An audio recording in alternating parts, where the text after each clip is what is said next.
Imagine this. A king sits on a golden throne. He makes every law. He controls every tax. He commands every army. If he wants your land, he takes it. If he wants your money, he takes that too. You have no voice. You have no vote. You have no rights. Now imagine one day, the people say, enough. Not with swords, not with fire, but with words, with paper. With a document that says, even a king must follow the rules. That moment changed everything. It was the beginning of a long, slow, painful journey. A journey from absolute power to shared power. From kings who ruled alone to parliaments where the people had a voice. This is not just history. This is the story of how ordinary people, farmers, merchants, nobles, and workers fought for centuries to have a say in how they were governed. And it all started with one simple but powerful idea. No one should rule alone. Hi, and welcome to Daily English Origins. Are you learning English? Great. Let's learn English with a very interesting story. Don't forget to subscribe, like, and comment. Let's get started. For most of human history, one person held all the power. That person was usually a king or queen. Sometimes it was an emperor, sometimes a pharaoh. The title was different in each place, but the idea was the same. One person ruled, everyone else obeyed. This system is called monarchy. Monarchy means a system of government where one person, usually from a royal family, holds supreme power. Supreme means the highest level. No one is above them. Under a monarchy, the ruler could make laws without asking anyone. The ruler could raise taxes without permission. The ruler could declare war, punish enemies, and reward friends, all by themselves. For thousands of years, people accepted this. Many believed the king was chosen by God. To question the king was to question God. That was a dangerous idea. But slowly, across many centuries and many countries, something changed. People began to ask a new question. Why should one person have all the power? The answer to that question built the world we live in today. The idea of shared power is not new. In fact, it is very, very old. More than 2,500 years ago, in the city of Athens, Greece, something remarkable happened. The citizens of Athens created a new system. They called it demokratia. We know it today as democracy.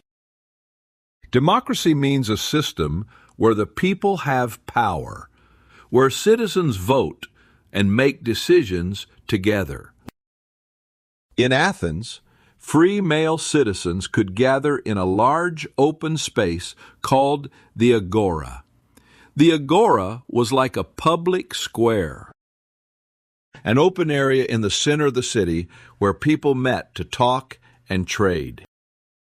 There they debated laws. They voted on important decisions. They chose their leaders.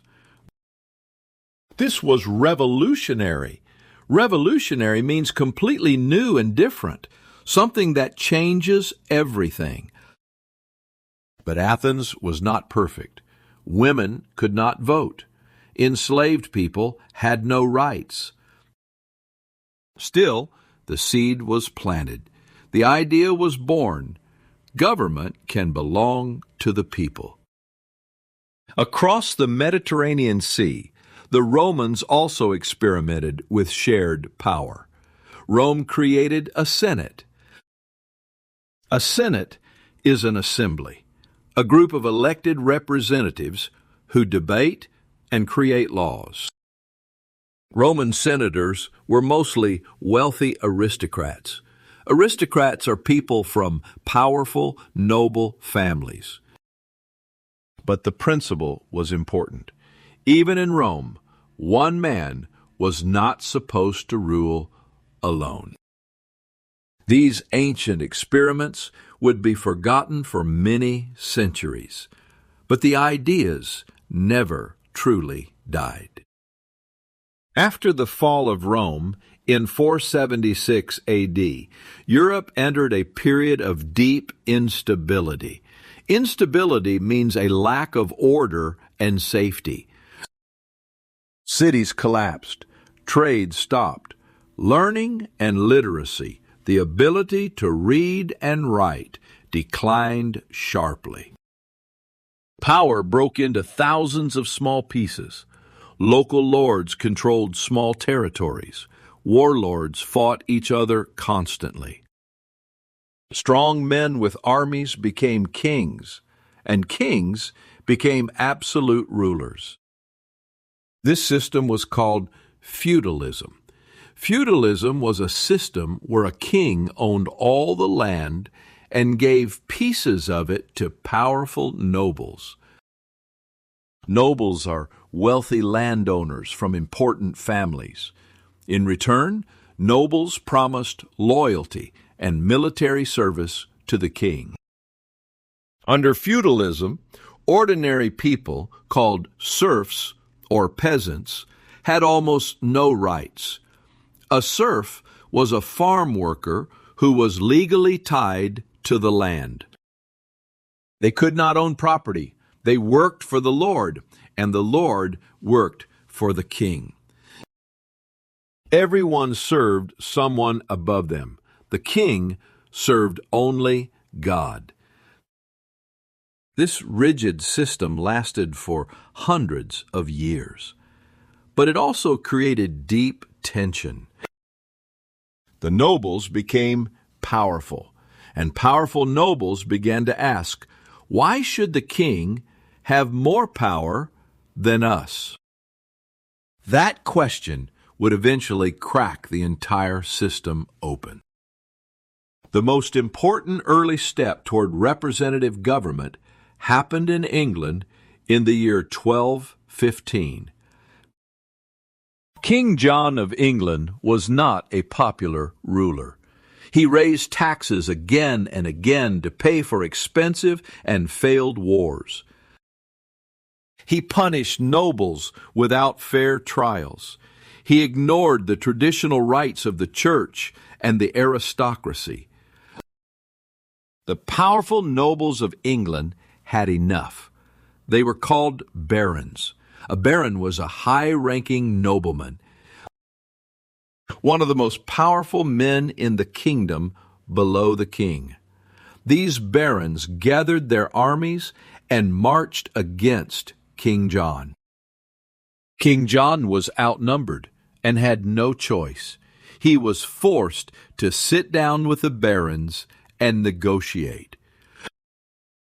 On June 15th, 1215, beside the River Thames, at a place called Runnymede, King John pressed his royal seal onto a document.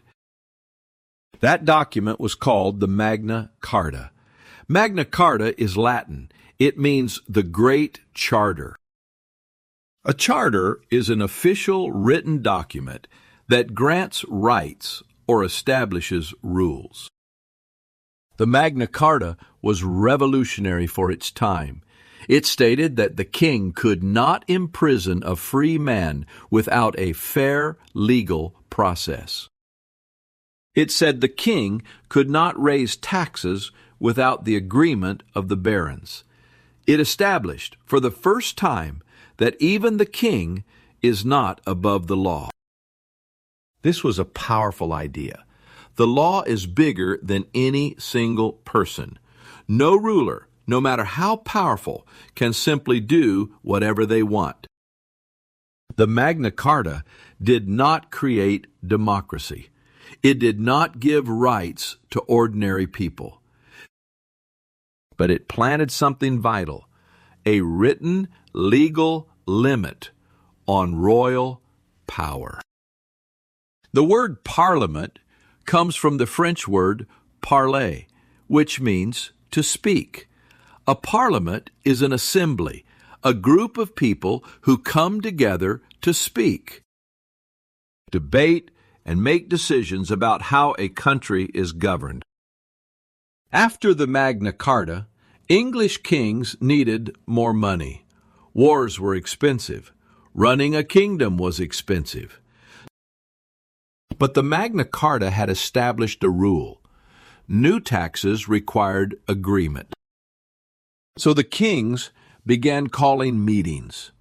They summoned, meaning they officially called together, groups of nobles, church leaders, and later representatives of towns and cities. These meetings were called parliaments. In 1265, a powerful nobleman named Simon de Montfort called a famous parliament. For the first time, it included not just nobles and bishops, but also knights from the countryside and burgesses from the towns. A burgess was a representative of a town or city, usually a merchant or craftsman. This was significant. For the first time, men who were not from the highest nobility had a voice in government. Slowly, the English Parliament developed two separate chambers. A chamber is a room or section, in this case, a division of the Parliament. The House of Lords included nobles and senior church officials.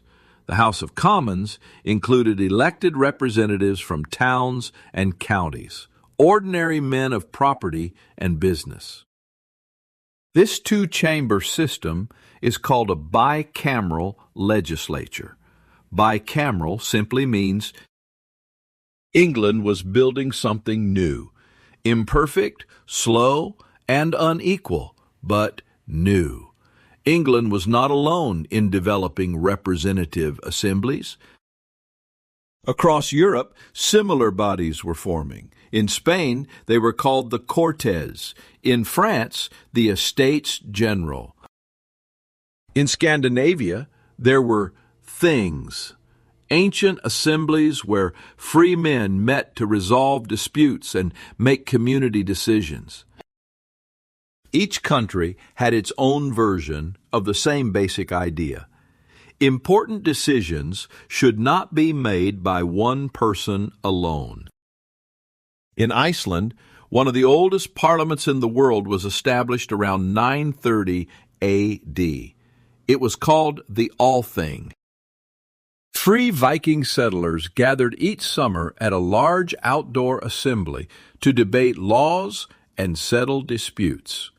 The Althing is still in operation today, making it the oldest active parliament in the world. In the Italian city-states of the Renaissance was a great period of cultural and intellectual growth in Europe from roughly the 14th to 17th centuries. Merchant republics experimented with elected councils. Cities like Venice and Florence developed complex systems of elected governance. These experiments showed that the idea of shared power was not unique to one culture. Across many different societies, in many different forms, humans kept returning to the same conclusion. Shared power is more stable than absolute power. But this idea was constantly under threat. Kings and emperors fought back. Assemblies were dismissed, ignored, and dissolved. Progress was never a straight line. Two forces played a crucial role in the growth of representative government: the church and the written word. The Catholic Church was for centuries the most powerful institution in Europe. Powerful means having great influence and control. The Church had its own laws, its own courts, and its own administration that stretched across all of Europe. It was, in many ways, the first truly international organization. The Church often challenged royal power. Popes, the leaders of the Catholic Church, argued that spiritual authority was higher than royal authority. This created constant conflict between kings and popes, but it also did something important. It proved that a king's power was not unlimited. Even kings had to answer to something higher. The second force was the written word. Before printing, laws were spoken or memorized. Only a few could read. This meant rulers could change the rules whenever they wanted, and ordinary people had no way to check. But slowly, as monks copied text and universities grew, literacy spread. Literacy means the ability to read and write. When laws were written down and distributed, they became harder to change secretly. Documents like the Magna Carta created a permanent, readable record of rights and limits. Then, in the 1440s, Johannes Gutenberg invented the printing press. The printing press was a machine that could reproduce, copy, written documents quickly and cheaply. This was a revolution in communication. Ideas spread faster than ever before. Political arguments, legal documents, and philosophical writings reached ordinary people for the first time. The ground was shifting. The old world of absolute royal power was beginning to crack. By the 1400s and 1500s, Europe was waking up. This period is called the Renaissance. The Renaissance was a great rebirth of learning, art, science, and new ideas. The word Renaissance comes from French and means, for centuries, people had accepted that kings ruled by. To resist the king was to resist God. But Renaissance thinkers began to challenge this idea. Challenge means to question or push back against something. Scholars, educated people who study and write, began asking, where does power really come from? One of the most important thinkers of this era was a Florentine writer named Niccolo Machiavelli. Machiavelli wrote a famous book called The Prince in 1513. In it, he analyzed power with cold, clear eyes. He argued that rulers were not chosen by God. They were chosen by politics, strategy, and force. This was shocking. For the first time, a writer treated government as a human problem, not a religious one. Another crucial thinker was John Locke, an English philosopher who lived from 1632 to 1704. Locke argued that all people are born with natural rights. Natural rights are rights that belong to every human being simply because they are human, not because a king or government grants them.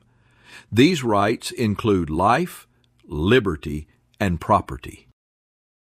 Locke went further. He argued that governments exist only to protect these rights. If a government fails to protect the people, or worse, if it violates their rights, then the people have the right to replace that government. This idea was like a slow-burning fire. It would eventually ignite revolutions. The most dramatic test of parliamentary power in the 17th century happened in England, and it involved a king losing his head. By the 1600s, the English Parliament had grown in confidence. Confidence means a strong belief in one's own power and importance. But King Charles I had a very different view. He believed he ruled by divine right and that Parliament had no real authority over him. Charles I dismissed Parliament multiple times when it refused to give him money. He tried to govern alone. He raised illegal taxes. He ignored the rights established centuries earlier by the Magna Carta.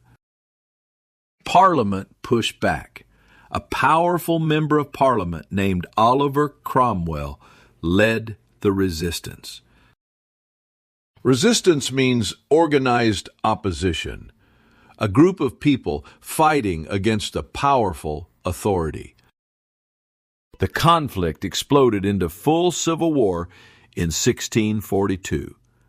A civil war is a war fought between people within the same country. On one side were the royalists, those who supported the king. They were also called the Cavaliers. On the other side were the parliamentarians, those who supported Parliament's authority. They were also called Roundheads. The war lasted 7 brutal years. In the end, Parliament won.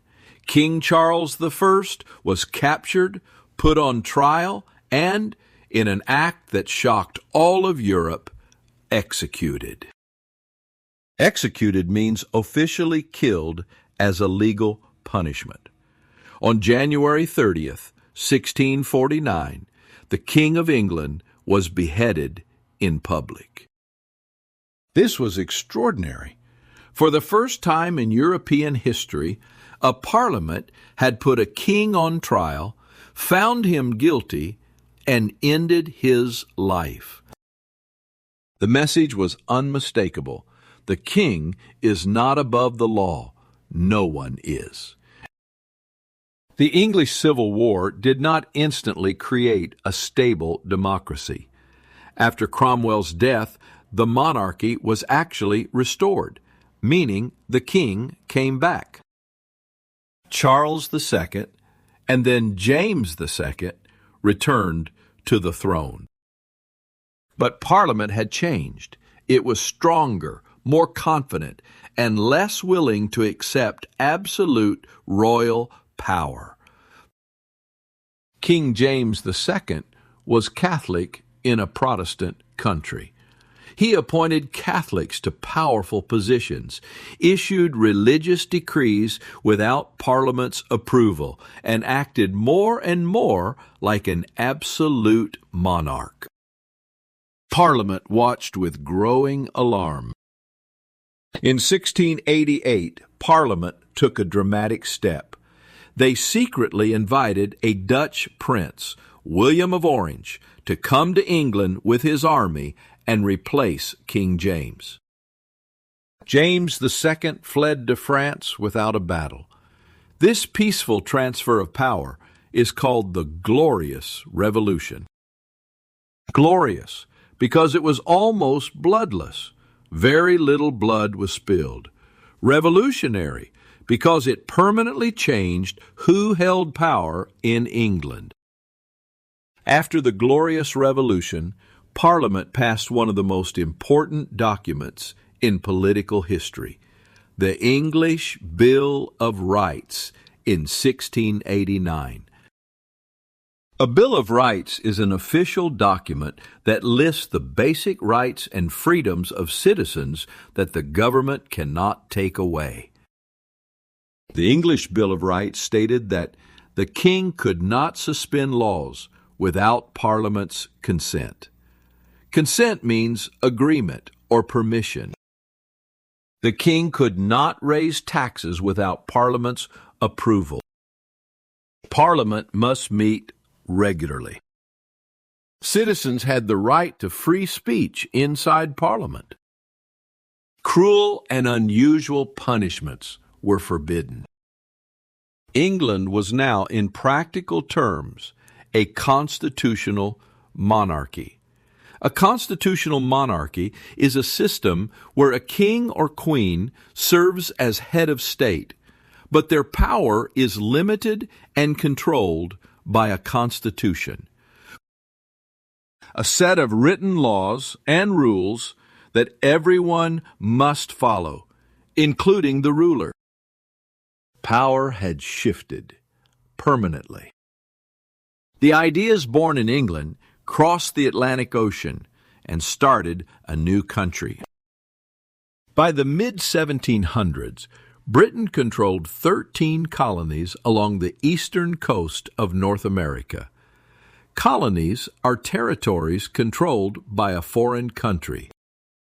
The colonists, the people who lived there, were mostly of British origin. They spoke English, followed English law, and considered themselves British subjects. But the British government began taxing the colonies heavily to pay for expensive wars. The colonists had no representatives in the British Parliament. They could not vote on these taxes. They had no voice. This violated everything that English political tradition had established. The colonists used a phrase that became a battle cry: no taxation without representation. Representation means having elected people who speak and vote on your behalf in government. Inspired by the ideas of John Locke and other Enlightenment thinkers, the Enlightenment was an 18th century movement that championed reason, science, and individual rights. Colonial leaders took action.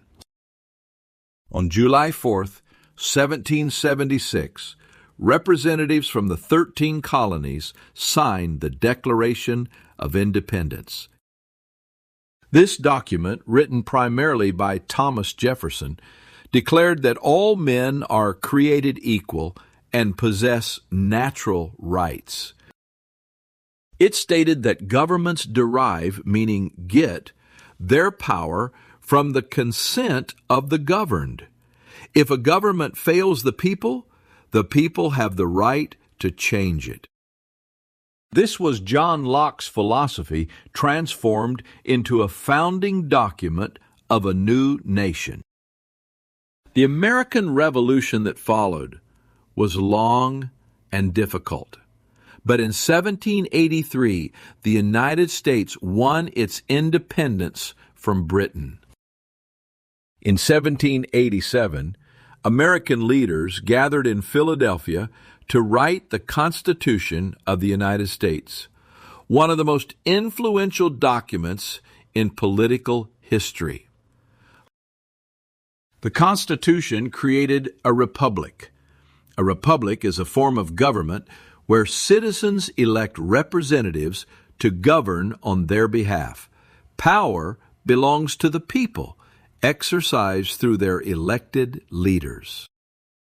Before we continue, if this story is helping you learn English and understand history, please take a second to give the video a like and subscribe to the channel.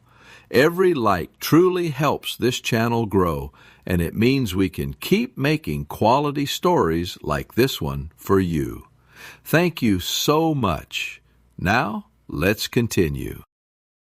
If the American Revolution was organized and philosophical, the French Revolution was explosive and chaotic. But both were driven by the same fundamental hunger. The people want a voice. France in the 1780s was in crisis. Crisis means a time of extreme difficulty and danger. The country was nearly bankrupt. It had no money.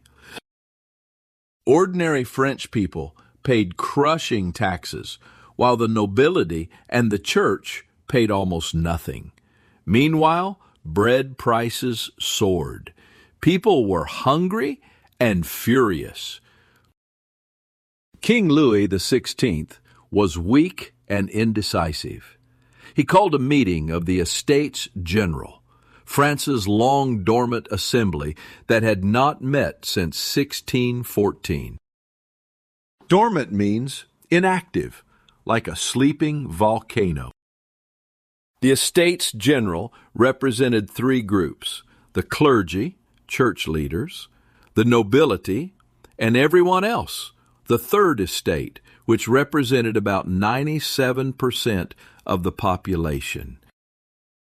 When the king tried to manipulate the voting rules to keep power with the wealthy classes, the Third Estate revolted. They declared themselves a national assembly, the true representatives of the French people. This was a direct challenge to royal authority. The king tried to lock them out of their meeting hall. They moved to a tennis court and swore an oath, a solemn public promise, that they would not stop until France had a new constitution. This famous moment is called the Tennis Court Oath of 1789. The revolution that followed was violent and terrifying. King Louis XVI was executed by guillotine in 1793. Thousands of others followed in a period known as the Reign of Terror. The French Revolution was messy and brutal. It did not immediately create stable democracy. France went through multiple governments, republic, empire, monarchy, over the following decades. But the ideas it unleashed could never be fully contained. Liberty, equality, fraternity, the motto of the revolution, spread across the world. The French Revolution proves something critical. When a government ignores the people long enough, the people will not just ask for change, they will demand it. Not every country needed a violent revolution to expand representative government. Some chose a slower, harder path: reform. Reform means making gradual, official changes to improve a system from within, without destroying it completely. Britain is the best example of this approach. In the early 19th century, Britain's parliament was deeply unfair. Some towns with large populations had no representatives at all. Meanwhile, some tiny, nearly empty villages, called rotten boroughs, sent 2 members to Parliament simply because they had historically done so. A borough was a town with the right to elect representatives. A rotten borough was one that had almost no people left, but still kept its political power. At the same time, rapidly growing industrial cities like Manchester and Birmingham had no representation at all. The Industrial Revolution, a great transformation of society through factories and machines, created millions of new urban workers, and none of them had a vote. Public pressure mounted. Mass meetings were held. Petitions, formal written requests, were delivered to Parliament. Newspapers spread arguments for reform widely. This showed a strong force pushing for change. In 1832, Parliament passed the Great Reform Act. This law abolished many rotten boroughs, created representation for the new industrial cities, and expanded the number of men who could vote. The Great Reform Act was not full democracy, Women and many poor men were still excluded. But it was a major step, demonstrating a vital lesson for future change. Britain continued this pattern of gradual reform for the next century. More people gained the right to vote. This demonstrated a vital lesson. Change does not always require revolution. Organized, persistent public pressure can move governments, slowly but surely. Even as parliaments grew more powerful, they remained deeply exclusive. This meant available only to a small, privileged group. For most of history, only wealthy men who owned property could vote. Half of the entire human population, women, were completely excluded. In the mid-19th century, movements began fighting for universal suffrage. Universal suffrage means the right to vote for every adult citizen. This was regardless of gender, race, or wealth. In Britain, a powerful movement emerged called the suffragettes. They fought for women's right to vote, sometimes peacefully, sometimes through dramatic protest. Leaders like Emmeline Pankhurst organized marches and hunger strikes. They also held public demonstrations. They were arrested, imprisoned, and even force-fed. They refused to stop. In the United States, the fight was double, for women's rights and for racial equality.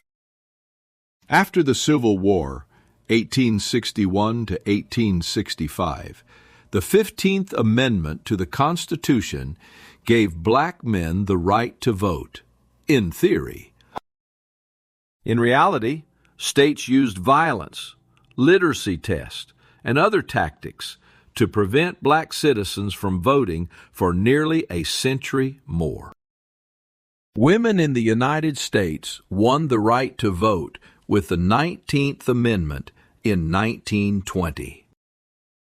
The struggle for black voting rights continued until the landmark Voting Rights Act of 1965, which finally enforced protections against racial discrimination in voting.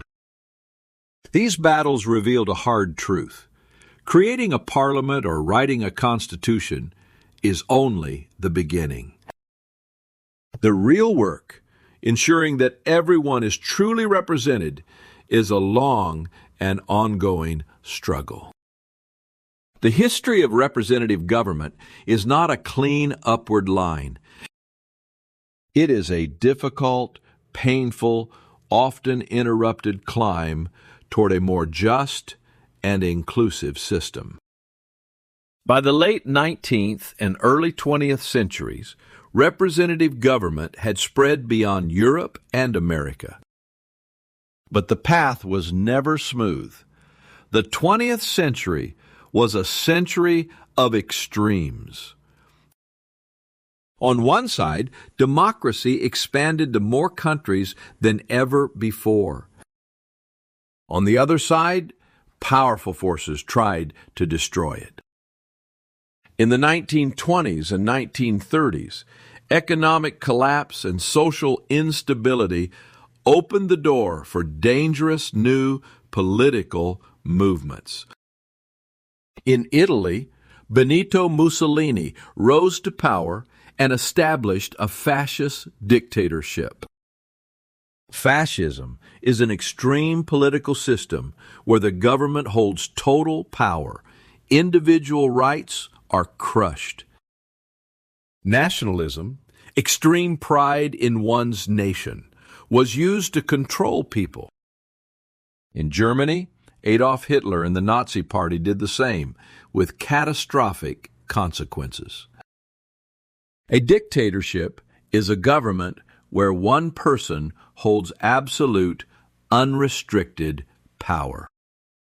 This is the opposite of everything a parliament stands for.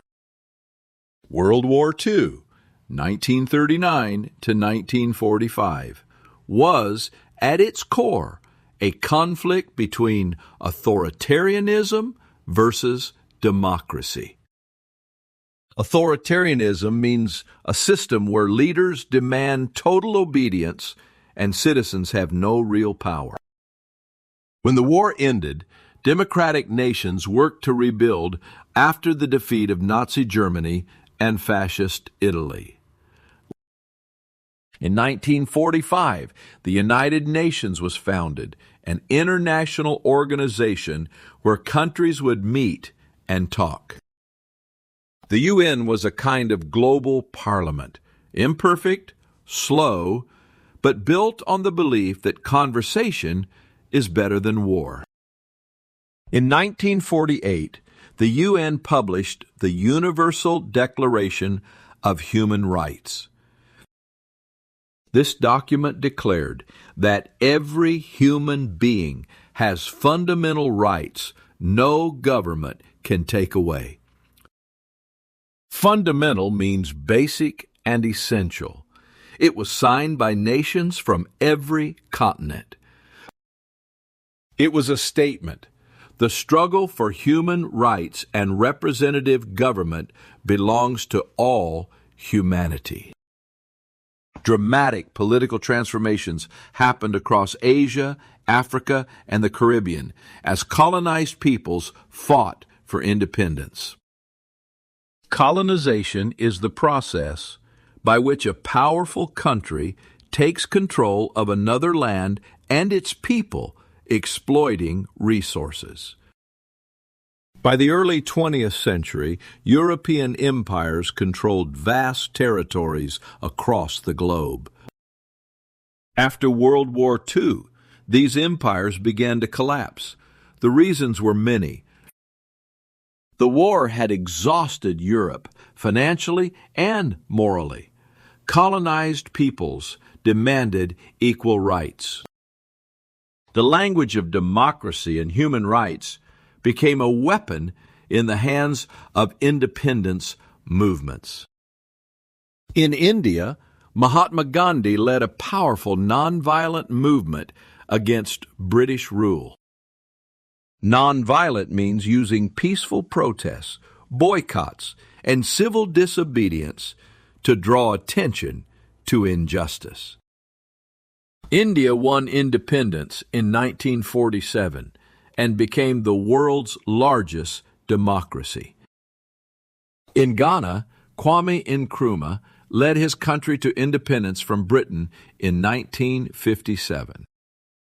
In Algeria, a long and brutal war forced France to grant independence in 1962. Across Africa, Asia, and the Caribbean, dozens of new nations were born. Many new nations adopted constitutions and parliaments modeled on European systems. Some of these democracies flourished. Others struggled, undermined by poverty and corruption. Military coups and the lasting damage of colonial rule also hindered them. A coup is when a group, usually the military, suddenly seizes control of a government by force.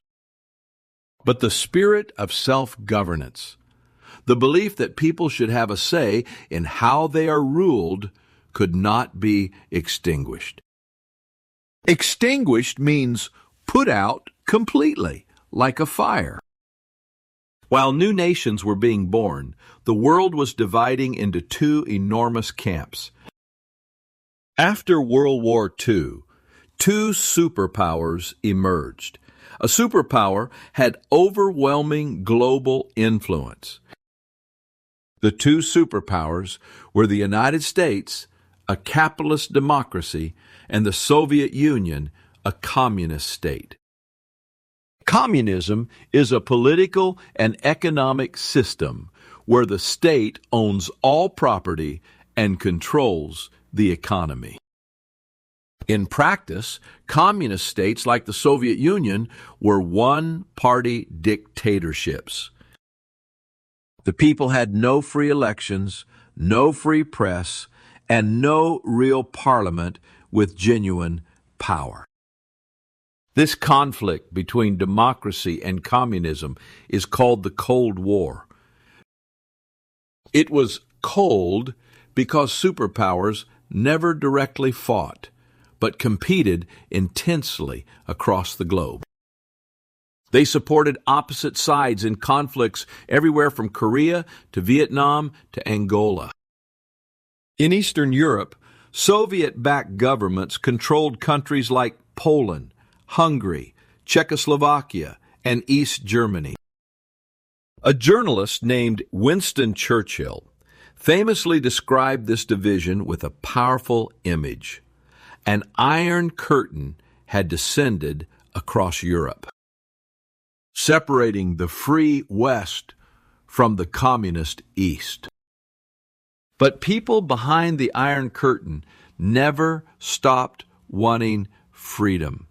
In 1956, Hungarians rose up against Soviet control.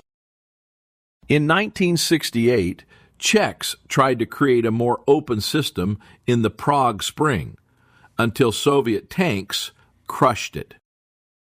In Poland, a labor movement called Solidarity, led by Lech Walesa, organized millions of workers in the fight for civil rights and democratic reform.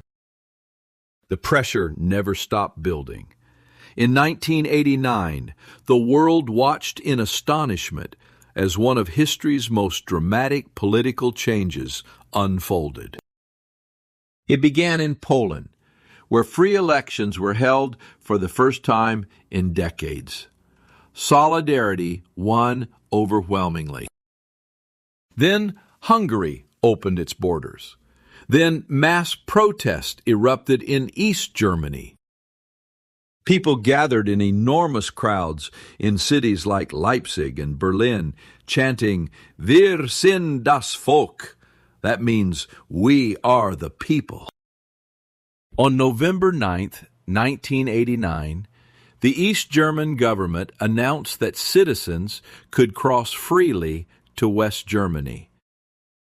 Thousands of people rushed to the Berlin Wall, the concrete barrier that had divided the city of Berlin since 1961, a physical symbol of the Iron Curtain. People began tearing it down with hammers, their bare hands, and pure joy. The Berlin Wall fell, and with it the entire Soviet bloc began to collapse. Country after country held free elections. By 1991, the Soviet Union itself dissolved, broke apart, into 15 independent nations. This was called the Democratic Wave of 1989. Political scientists, scholars who study government and power, called it one of the most remarkable expansions of democracy in history. More countries became electoral democracies in those few years than in any previous period. Nelson Mandela walked free from a South African prison in 1990 after 27 years of imprisonment for fighting against apartheid. The brutal South African system of racial segregation, which means the forced separation of people by race. In 1994, South Africa held its first democratic election in which all races could vote. Mandela became president. The world seemed to be moving, despite all obstacles, toward a future where people everywhere would have a voice in their own governance. But history never ends, and the story of representative government is not finished.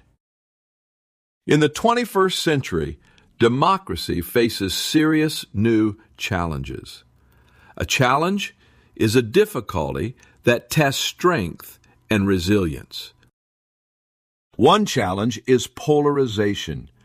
Polarization means that people in a society are moving to extreme opposite positions, left versus right, urban versus rural, one group versus another, making compromise impossible.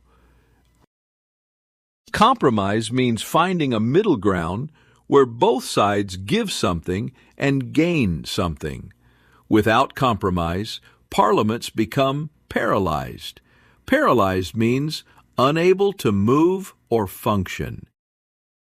Another challenge is disinformation. Disinformation means deliberately false information spread to deceive and manipulate people. Social media has made it easier than ever to spread lies at incredible speed. When citizens cannot agree on basic facts, democratic debate becomes extremely difficult. A third challenge is the rise of what scholars call democratic backsliding. Backsliding means moving backwards, returning to a worse condition. Some democratically elected leaders, once in power, have used legal tools to weaken courts, restrict free press, and reduce the power of parliaments. This is sometimes called illiberal democracy, a system that holds elections but gradually eliminates the freedoms and checks and balances that make democracy real. Countries like Hungary, Turkey, and Venezuela have experienced varying degrees of this pattern. Even in established democracies like the United States and the United Kingdom, trust in government institutions has declined sharply. These challenges are real, but they are not new. Throughout history, every generation that inherited democracy also had to defend it. The people who built parliaments, signed charters, made revolutions, and marched for suffrage faced far worse odds, and they did not give up. We have traveled a very long road in this story, from the open-air assemblies of ancient Athens to a meadow in England where a king was forced to sign a document limiting his power. Through civil wars, revolutions, and peaceful reforms. Through the fight for women's votes and racial equality. Through the fall of empires and the tearing down of walls. Every step on this road was taken by human beings, imperfect, courageous, frightened, and determined. They did not always agree with each other. They made mistakes. They sometimes failed. But they kept asking the same question generation after generation. How do we build a system where power is shared fairly and no one person rules alone? The answer they built, slowly, painfully, over centuries, is the system of representative government. Parliaments, constitutions, elections, bills of rights, courts that apply the law equally to everyone, even the most powerful. This system is not perfect. It has never been perfect, but it is built on a profound, deep, and important truth. People deserve a voice in the decisions that shape their lives. The Magna Carta did not create democracy. The English Bill of Rights did not create democracy. The American Constitution did not create democracy. Each was a step, an imperfect, incomplete step on a journey that is still continuing. And the journey continues because of people.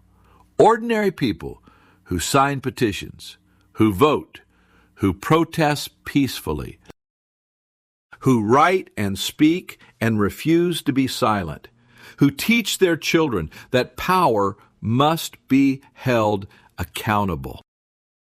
The history of Parliament and representative government is ultimately a love story.